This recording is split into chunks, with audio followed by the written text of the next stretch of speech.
Page 41, Book 1, Chapter 11. During the week before Christmas, Jake was the most important person of our household, for he was to go to town and do all our Christmas shopping. But on the 21st of December, the snow began to fall. The flakes came down so thickly that from the sitting room windows I could not see beyond the windmill. Its frame looked dim and gray, unsubstantial like a shadow. The snow did not stop falling all day, or during the night that followed. The cold was not severe, but the storm was quiet and resistless. The men could not go farther than the barns and corral.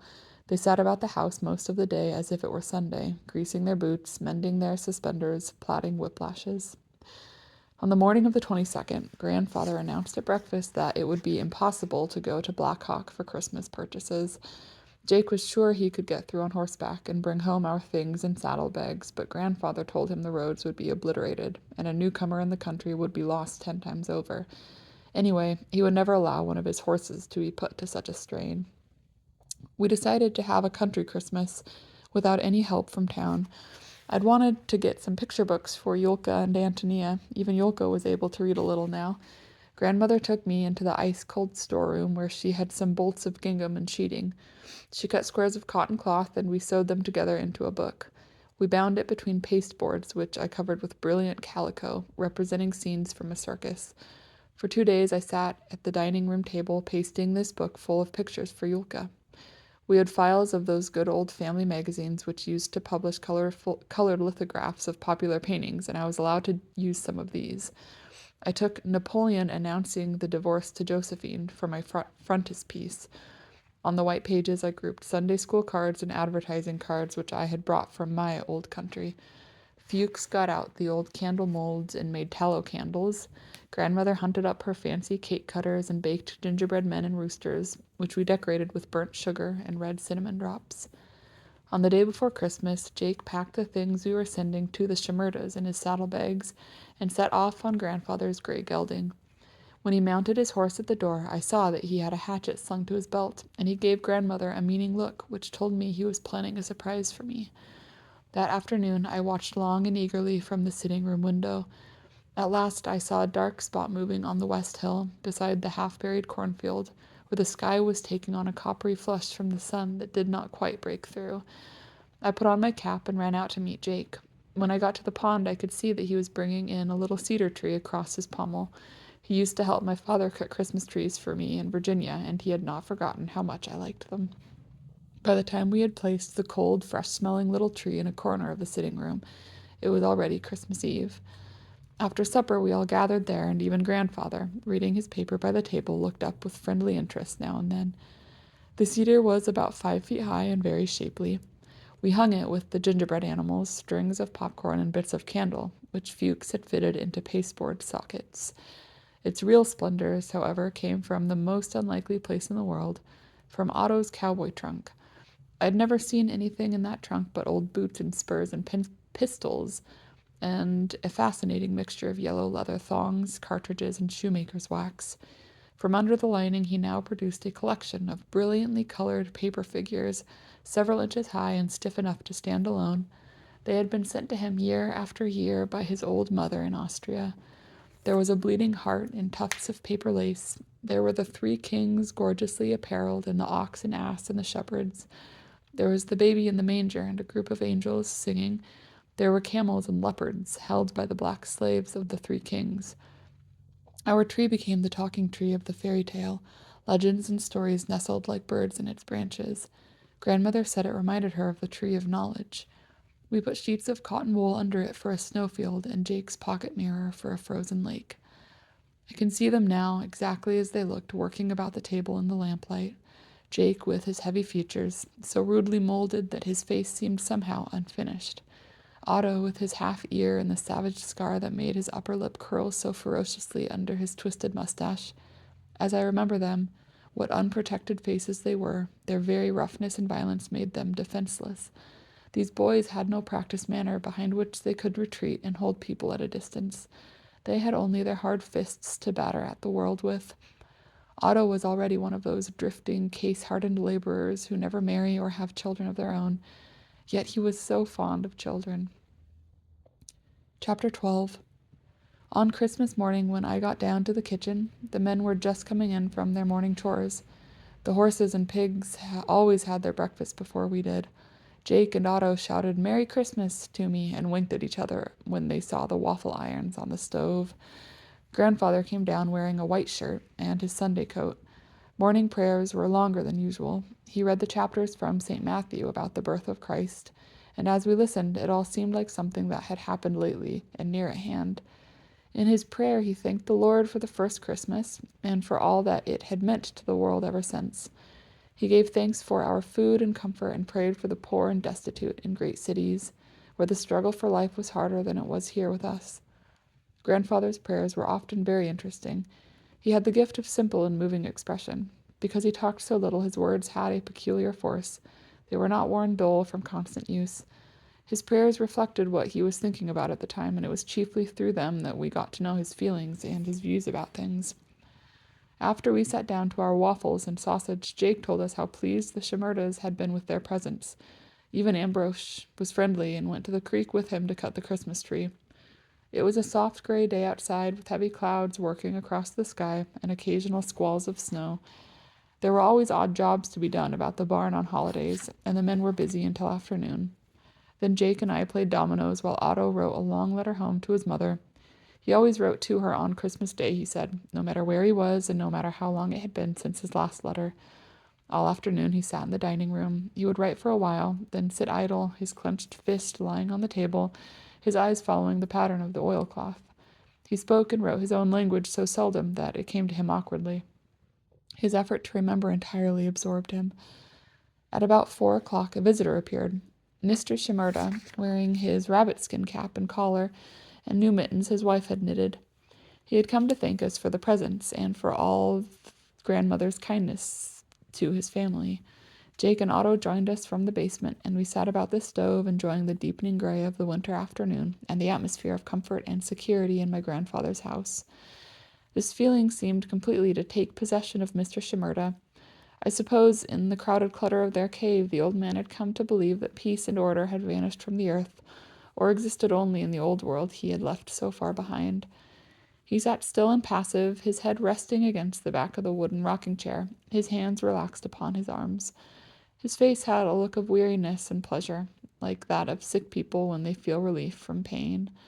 Grandmother insisted on his drinking a glass of Virginia apple brandy after his long walk in the cold, and when a faint flush came up in his cheeks, his features might have been cut out of a shell, they were so transparent. He said almost nothing and smiled rarely, but as he rested there, we all had a sense of his utter content. As it grew dark, I asked whether I might light the Christmas tree before the lamp was brought. The candle ends sent up their conical yellow flames. All the colored figures from Austria stood out clear and full of meaning against the green boughs. Mr. Shimerda rose, crossed himself, and quietly knelt down before the tree, his head sunk forward. His long body formed a letter S. I saw grandmother look apprehensively at grandfather. He was rather narrow in religious matters and sometimes spoke out and hurt people's feelings. There had been nothing strange about the tree before, but now, with someone kneeling before it, images, candles, grandfather merely put his fingertips to his brow and bowed his venerable head, thus Protestantizing the atmosphere. We persuaded our guest to stay for supper with us. He needed little urging. As we sat down to the table, it occurred to me that he liked to look at us, and that our faces were open books to him. When his deep-seeing eyes rested on me, I felt as if he were looking far ahead into the future for me, down the road I would have to travel. At 9 o'clock, Mr. Shimerda lighted one of our lanterns and put on his overcoat and fur collar. He stood in the little entry hall, the lantern and his fur cap under his arm, shaking hands with us. When he took grandmother's hand, he bent over it as he always did and said slowly, "Good woman." He made the sign of the cross over me, put on his cap, and went off in the dark. As we turned back to the sitting room, grandfather looked at me searchingly. "The prayers of all good people are good," he said quietly. Chapter 13. The week following Christmas brought in a thaw, and by New Year's Day all the world about us was a broth of gray slush, and the guttered slope between the windmill and the barn was running back black water. The soft black earth stood out in patches along the roadsides. I resumed all my chores, carried in the cobs and wood and water, and spent the afternoons at the barn watching Jake shell corn with a hand sheller. One morning, during this interval of fine weather, Antonia and her mother rode over on one of their shaggy old horses to pay us a visit. It was the first time Mrs. Shimerda had been to our house, and she ran about examining our carpets and curtains and furniture, all the while commenting upon them to her daughter in an envious, complaining tone. In the kitchen she caught up an iron pot that stood at the back of the stove and said, "You got many, Shimerda's no got." I thought it weak-minded of grandmother to give the pot to her. After dinner, when she was helping to wash the dishes, she said, tossing her head, "You got many things for cook. If I got all things like you, I make much better." She was a conceited, boastful old thing, and even misfortune could not humble her. I was so annoyed that I felt coldly even toward Antonia, and listened unsympathetically when she told me her father was not well. My papa sad for the old country. He not look good. He never make music any more. At home he play violin all the time, for weddings and for dance. Here never. When I beg him for play, he shake his head no. Some days he take his violin out of his box and make with his fingers on the strings like this, but never he make the music. He don't like this country. People who don't like this country ought to stay at home, I said severely. We don't make them come here. He not want to come, never, she burst out. My maminka make him come. All the time she say, America big country, much money, much land for my boys, much husband for my girls. My papa, he cry for leave his old friends, what make music with him. He love very much the man what play the longhorn like this. She indicated a slide trombone. They go to school together and are friends from boys. But my mamma, she want Ambrose for be rich with many cattle. Your mamma, I said angrily, wants other people's things. Your grandfather is rich, she retorted fiercely. Why he not help any papa? Ambrose be rich too after a while, and he pay back. He is very smart boy. For Ambrose, my mamma come here. Ambrose was considered the important person in the family. Mrs. Shimerda and Antonia always deferred to him, though he was often surly with them and contemptuous toward his father. Ambrose and his mother had everything their own way. Though Antonia loved her father more than she did anyone else, she stood in awe of her elder brother. After I watched Antonia and her mother go over the hill on their miserable horse, carrying our iron pot with them, I turned to grandmother, who had taken up her darning, and said I hoped that snooping old woman wouldn't come to see us any more. Grandmother chuckled, and drove her bright needle across a hole in Otto's sock. She is not old, Jim, though I expect she seems old to you. No, I wouldn't mourn if she never came again. But, you see, a body never knows what traits poverty might bring out in 'em. It makes a woman grasping to see her children want for things. Now read me a chapter in The Prince of the House of David. Let's forget the Bohemians. We had 3 weeks of this mild, open weather. The cattle in the corral ate corn almost as fast as the men could shell it for them, and we hoped they would be ready for an early market. One morning, the 2 big bulls, Gladstone and Brigham Young, thought spring had come, and they began to tease and butt at each other across the barbed wire that separated them. Soon they got angry. They bellowed and pawed up the soft earth with their hooves, rolling their eyes and tossing their heads. Each withdrew to a far corner of his own corral, and then they made for each other at a gallop. Thud, thud, we could hear the impact of their great heads, and their bellowing shook the pans on the kitchen shelves. Had they not been dehorned, they would have torn each other to pieces. Pretty soon the fat steers took it up and began butting and horning each other. Clearly the affair had to be stopped. We all stood by and watched admiringly while Fuchs rode into the corral with a pitchfork and prodded the bulls again and again, finally driving them apart. The big storm of the winter began on my 11th birthday, the 20th of January. When I went down to breakfast that morning, Jake and Otto came in white as snowmen, beating their hands and stamping their feet. They began to laugh boisterously when they saw me, calling, "You've got a birthday present this time, Jim, and no mistake. They was a full-grown blizzard ordered for you." All day the storm went on. The snow did not fall this time. It simply spilled out of heaven like thousands of feather beds being emptied. That afternoon the kitchen was a carpenter shop. The men brought in their tools and made 2 great wooden shovels with long handles. Neither grandmother nor I could go out in the storm, so Jake fed the chickens and brought in a pitiful contribution of eggs. Next day our men had to shovel until noon to reach the barn, and the snow was still falling. There had not been such a storm in the 10 years my grandfather had lived in Nebraska. He said at dinner that we would not try to reach the cattle. They were fat enough to go without their corn for a day or two. But tomorrow we must feed them and thaw out their water tap so that they could drink. We could not so much as see the kraals, but we knew the steers were over there, huddled together under the north bank. Our ferocious bulls, subdued enough by this time, were probably warming each other's backs. "This'll take the bile out of 'em," Fuchs remarked gleefully. At noon that day the hens had not been heard from. After dinner Jake and Otto, their damp clothes now dried on them, stretched their stiff arms and plunged again into the drifts. They made a tunnel under the snow to the henhouse with walls so solid that grandmother and I could walk back and forth in it. We found the chickens asleep. Perhaps they thought night had come to stay. One old rooster was stirring about, pecking at the solid lump of ice in their water tin. When we flashed the lantern in their eyes, the hens set up a great cackling and flew about clumsily, scattering down feathers. The mottled, pin-headed guinea hens, always resentful of captivity, ran screeching out into the tunnel and tried to poke their ugly, painted faces through the snow walls. By 5 o'clock the chores were done, just when it was time to begin them all over again. That was a strange and natural sort of day. Chapter 14. On the morning of the 22nd, I wakened with a start. Before I opened my eyes, I seemed to know that something had happened. I heard excited voices in the kitchen. Grandmother's was so shrill that I knew she must be almost beside herself. I looked forward to any new crisis with delight. What could it be, I wondered as I hurried into my clothes. Perhaps the barn had burned. Perhaps the cattle had frozen to death. Perhaps a neighbor was lost in the storm.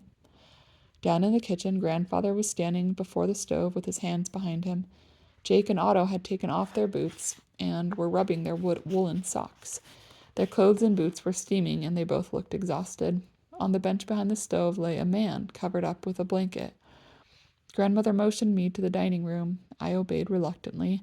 I watched her as she came and went, carrying dishes. Her lips were tightly compressed, and she kept whispering to herself, "Oh, dear Savior, Lord, thou knowest." Presently Grandfather came in and spoke to me. "Jimmy, we will not have prayers this morning because we have a great deal to do. Old Mr. Shimerda is dead, and his family are in great distress. Ambrose came over here in the middle of the night, and Jake and Otto went back with him. The boys have had a hard night, and you must not bother them with questions. That's Ambrose asleep on the bench. Come in to breakfast, boys." After Jake and Otto had swallowed their first cup of coffee, they began to talk excitedly, disregarding grandmother's warning glances. I held my tongue, but I listened with all my ears. "No, sir," Fuchs said in answer to a question from grandfather. "Nobody heard the gun go off. Ambrose was out with the ox team, trying to break a road, and the women folks was shut up tight in their cave. When Ambrose came in, it was dark and he didn't see nothing, but the oxen acted kind of queer. One of 'em ripped round and got away from him, bolted clean out of the stable. His hands is blistered from where the rope run through. He got a lantern and went back and found the old man, just as we seen him."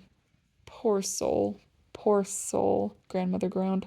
"I'd like to think he never done it. He was always considerate and unwishful to give trouble. How could he forget himself and bring this on us?" "I don't think he was out of his head for a minute," Mrs. Burden, Fuchs declared. "He done everything natural. You know he was always sort of fixy, and fixy he was to the last. He shaved after dinner and washed hisself all over after the girls was done the dishes. Antonia heated the water for him.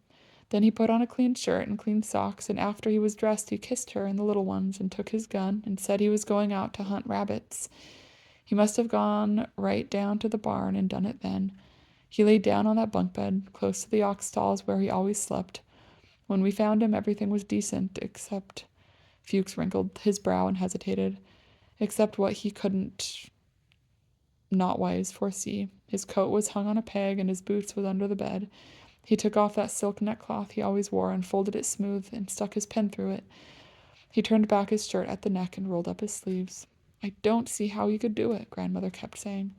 Otto misunderstood her. 'Why, ma'am, it was simple enough. He pulled the trigger with his big toe. He laid over on his side and put the end of the barrel in his mouth. Then he drew up one foot and felt for the trigger. He found it all right.' 'Maybe he did,' said Jake grimly. 'There's something mighty queer about it.' 'Now what do you mean, Jake?' grandmother asked sharply. 'Well, ma'am, I found Cratchit's axe under the manger, and I picks it up and carries it over to the corpse, and I take my oath it just fit the gash in the front of the old man's face. That there Cratchit's been sneaking around pale and quiet, and when he seen me examining the axe, he began whimpering. 'My God, man, don't do that.' I reckon I'm a-going to look into this, says I. Then he begun to squeal like a rat and run about, wringing his hands. They'll hang me, says he. My God, they'll hang me sure. Fuchs spoke up impatiently. Craddock's gone silly, Jake, and so have you. The old man wouldn't have made all them preparations for Craddock to murder him, would he? It don't hang together. The gun was right beside him when Ambrose found him. Craddock could have put it there, couldn't he? Jake demanded. Grandmother broke in excitedly. See here, Jake Marpole, don't you go trying to add murder to suicide. We're deep enough in trouble. Otto reads you too many of them detective stories. It will be easy to decide all that, Emmeline, said Grandfather quietly.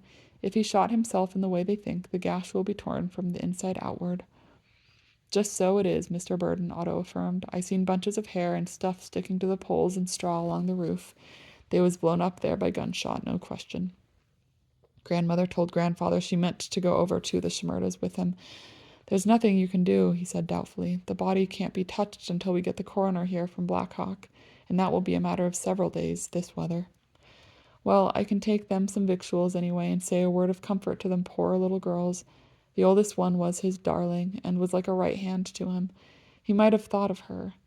He's left her alone in a hard world. She glanced distrustfully at Ambrose, who was now eating his breakfast at the kitchen table. Fuchs, although he had been up in the cold nearly all night, was going to make the long ride to Black Hawk to fetch the priest and the coroner. On the grey gelding, our best horse, he would try to pick his way across the country with no roads to guide him. Don't you worry about me, Mrs. Burden, he said cheerfully as he put on a second pair of socks. I've got a good nose for directions, and I never did need much sleep. It's the Grey I'm worried about. I'll save him what I can, but it'll strain him, as sure as I'm telling you. This is no time to be over-considerate of animals, Otto. Do the best you can for yourself. Stop at the Widow Stevens for dinner. She's a good woman, and she'll do well by you. After Fuchs rode away, I was left with Ambrose. I saw a side of him I had not seen before. He was deeply, even slavishly devout. He did not say a word all morning, but sat with his rosary in his hands, praying, now silently, now aloud. He never looked away from his beads, nor lifted his hands except to cross himself. Several times the poor boy fell asleep where he sat, wakened with a start, and began to pray again. No wagon could be got to the Shimerdas until a road was broken, and that would be a day's job. Grandfather came from the barn on one of our big black horses, and Jake lifted Grandmother up behind him. She wore her black hood and was bundled up in shawls. Grandfather tucked his bushy white beard inside his overcoat. They looked very biblical as they set off, I thought.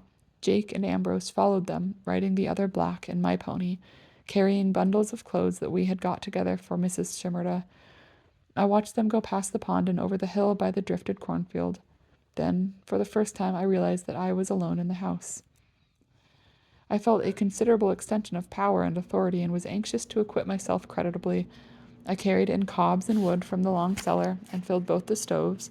I remembered that in the hurry and excitement of the morning nobody had thought of the chickens, and the eggs had not been gathered. Going out through the tunnel, I gave the hens their corn, emptied the ice from their drinking pan, and filled it with water. After the cat had had his milk, I could think of nothing else to do, and I sat down to get warm. The quiet was delightful, and the ticking clock was the most pleasant of companions. I got Robinson Crusoe and tried to read, but his life on the island seemed dull compared with ours.